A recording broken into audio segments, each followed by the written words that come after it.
Okay, think about it. Those million tiny moments, the inside jokes that only you two got, right? Yeah. The way they laughed, Yeah. it felt like home. It really did. It's more than just a relationship ending, isn't it? It's like this whole relational identity you built together. Yeah, every single morning text, every plan you made, every little someday dream, it was all wrapped up in this emotional architecture. And then suddenly it just collapses. Total Silence. silence. Where their voice used to be, there's just Mm. nothing. It's like the world goes quiet in that one specific way. Mm-hmm. And you find yourself maybe reaching for your phone to tell them something funny or something important. Ugh, yeah. That punch in the gut when you remember, Mm-hmm. they're not there. You went from being woven into their life to just Yeah. not. It's incredibly jarring, that shift from this shared, defined reality to this, well, this emotional limbo. It's like suddenly living in an alternate reality. Yeah. So that's our mission today, right? Yes. We're doing a deep dive, not just into that immediate awful pain, but looking at what happens like a full year later. How does mourning and adjustment actually work long term? Exactly. We're treating this breakup, this loss, as a kind of grief, a genuine mourning process. Because it is, isn't it? It's the death of a future you planned, the death of that us. Absolutely. The death of a shared world. Yeah. And you're left navigating this landscape that feels completely alien, trying to figure out who you even are now without them. That first year is often just survival mode, I guess. Pretty much, just getting through it. But the deeper work, the real restructuring that often starts after the initial crisis feels like it's past. Okay, let's get into that. The 1 year mark, the Yeah. pain. It's still there, obviously. Yeah. But it feels different somehow. It does. Its texture changes. It's usually not that constant, sharp, unbearable agony you felt right at the beginning. Right. It's like quieter, but definitely still present. That's a good way to put it. Psychologically, you might think of it as shifting from, say, acute grief to something more like integrated grief. Integrated grief. So it's still part of you, but not screaming for attention all the time. Exactly. It's been housed differently in your system. It's moved from the foreground alarm to maybe a background hum.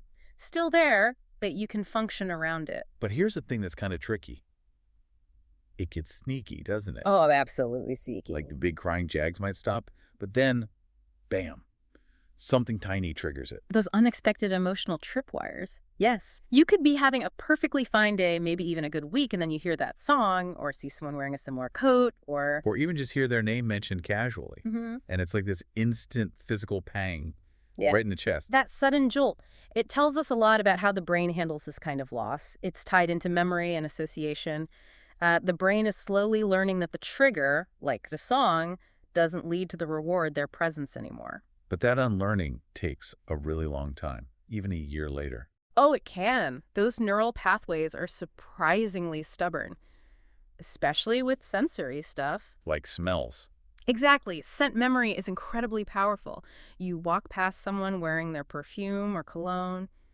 Just for a split second, your brain snaps back to that old reality. Wow. It's like a glitch in the Matrix moment. It is. It's cognitive dissonance. The world is moving on, but your emotional memory just yanked you back 5 steps. And that feels so nonlinear.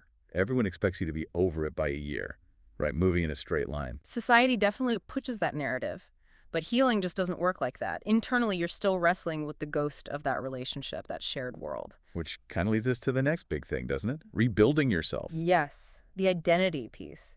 Because a year later, you are fundamentally not the same person you were when it ended. You simply can't be. You've had to shed that partnered identity. You have. You've had to figure out how to stand on your own 2 feet again, maybe in ways you haven't had to for years. It's amazing how many small things you realize you outsourced to the relationship. Mm-hmm. Like what to watch on TV, who to hang out with on a Saturday, even maybe what you thought about certain things. Mm-hmm. And now you have to make all those choices yourself, define yourself singularly, without their reflection, without their input. That's huge.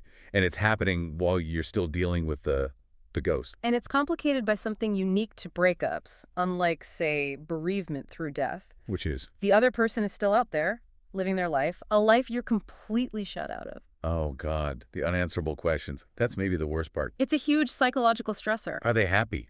Do they ever think about me? Do they regret it? Did they change too? What if? What if? Exactly. Those what ifs can keep you anchored to the past, stuck in speculation. Because you can't know. There's no final chapter you get to read. So not knowing their reality. That's a specific kind of pain. It really is. Your brain wants resolution. It wants the story to make sense, but it can't get it. So the task becomes you have to actively rewrite your own internal story. Focus on the life you're building now, separate from them. Which is incredibly hard work. It is, but it's crucial for moving forward. And focusing on your own life, your own choices, that often leads to a kind of realization, doesn't it? Maybe sometime after that first year, like an aha moment. Yes, often it does. A point where you start to understand that what you're longing for might be misdirected. You mean you realize you don't actually miss them, the person, Yeah. with all their flaws and complexities? Well, maybe not just them. Or perhaps the primary ache isn't for the individual anymore. It's for the feeling they represented or the feeling you had when you were with them. Okay, let's unpack that feeling. Yeah. What is it really? It's not just having someone around, is it? No, it's deeper. It often connects back to attachment, that sense of security, having a person. No base. Yeah. Someone who just gets you without you having to explain everything from scratch. That deep comfort of being known, your history, your shorthand, your triggers. They knew the map.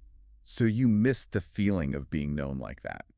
The safety. Often, yes. The reliability, the predictability, the emotional co-regulation that builds up over years. That's a profound thing to lose. But wait, isn't that just telling yourself a story? Yeah. Like maybe admitting you still miss them is just too hard, so you tell yourself it's just the feeling. That's a really important question, and denial can play a role for sure. But often, this realization is actually a sign of progress, of integrated healing. How so? Because if it was only about the feeling, theoretically, you could just slot someone else in immediately, right? And we know it doesn't work like that. No, definitely not. So recognizing the core need, the need for security, for acceptance, for being known, allows you to separate that need from the specific person who once met it. Ah, okay. So it helps you understand what you're looking for in the future without being tied to that specific person from the past. Precisely. It gives you a blueprint for what genuine connection feels like for you moving forward. Okay, I get that. Mm. And once you can separate the need from the person, maybe that's when you can really start mourning the future you lost this someday. That's often when it hits home. Before the break, they weren't just in your present, they were baked into your future.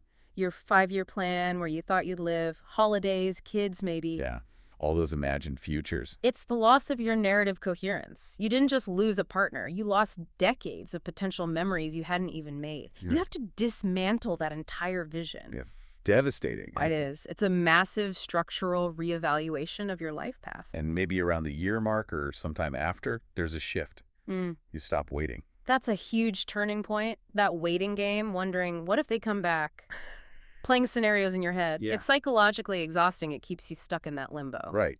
You're not really moving forward if you're constantly looking back or waiting by the door. Yeah. Exactly. So when you consciously or even subconsciously stop waiting, that's when you truly commit to your solo path. You start making new plans. Plans that don't have an asterisk next to them saying subject to change if they return. You start looking ahead, for real this time, not over your shoulder. Yes. You begin building a new future, defined only by you. The path might not be crystal clear yet, but the key is you're moving again, on your own terms. And there's a relief in that, isn't there? Yeah. Even if it's scary, knowing the choices are yours alone now. Absolutely. It's reclaiming your agency. And this movement, this rebuilding, it leads eventually to the quiet arrival of being okay. Yeah, you mentioned quiet before. It's not like a movie moment, is it? No big revelation, no sudden clarity. Almost never. It's gradual.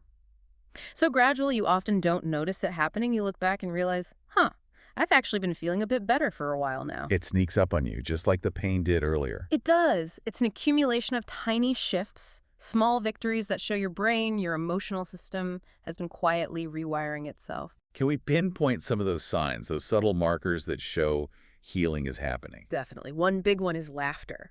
You laugh and it feels real. Genuinely joyful, not forced, not something you're doing to convince yourself or others you're fine. Okay, real laughter. What else? This is often the biggest indicator for many people. You wake up in the morning and they are not the very first thing that pops into your head. Wow, yeah.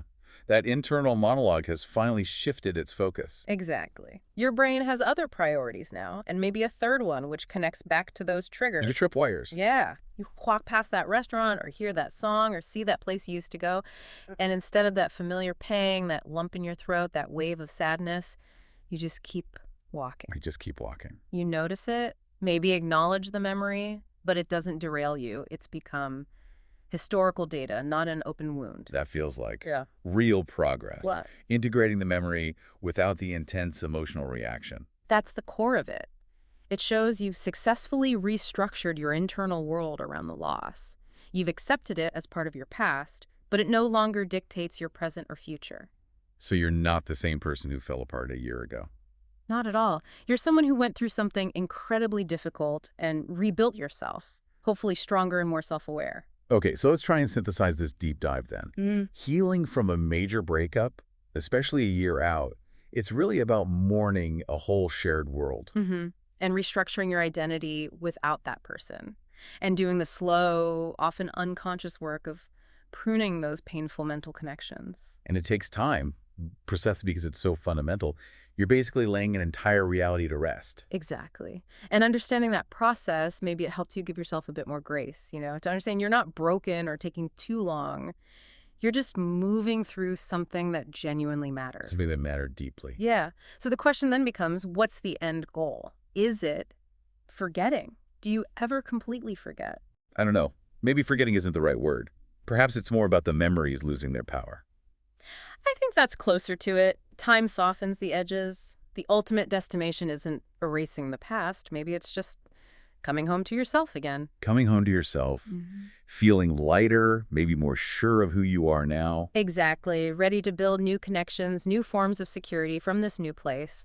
And eventually, yeah, that heart will feel lighter. It really will. Okay.